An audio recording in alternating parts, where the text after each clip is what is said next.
Chinese है।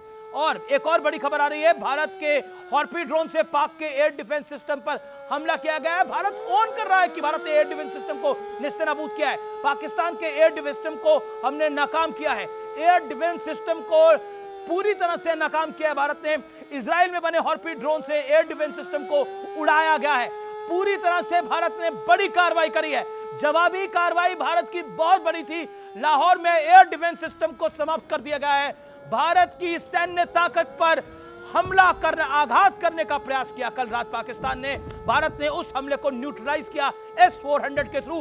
How this is important, क्योंकि भारत के अगर सैन्य ठिकानों को टारगेट पाकिस्तान ने किया है तो यानी पाकिस्तान युद्ध चाह रहा है। और पाकिस्तान युद्ध, और हम इसलिए कह रहे हैं कि युद्ध अब शुरू हो गया है, इंडिया इज एट वॉर, क्योंकि उसी तरह का रिएक्शन है इंडिया का। इंडिया का बड़ा रिएक्शन है। इंडिया का बड़ा रिएक्शन इसलिए है क्योंकि आपने सिविलियंस को टारगेट किया, आपने भारत की मिलिट्री एस्टैब्लिशमेंट को टारगेट करने की कोशिश करी है, यानी मिलिट्री इक्विपमेंट को टारगेट करने की कोशिश करी है, वेस्टर्न रीजन की हवाई पट्टी को टारगेट करने की कोशिश करी है। ये बड़ी खबर है, बहुत बड़ी खबर है। आई थिंक 1971 के बाद पहली बार भारत जंग में है।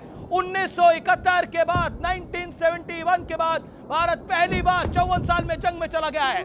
ये बहुत बड़ी खबर है। भारत जंग में है, हम जंग की स्थिति में हैं। इसलिए 99 में भी जंग हुई थी, 99 में जंग हुई थी, कारगिल हुआ था, और हमने बकायदा उनको बताया था कि अपनी हैसियत औकात में रहो वरना तुम्हें वापस मुंह की खानी पड़ेगी।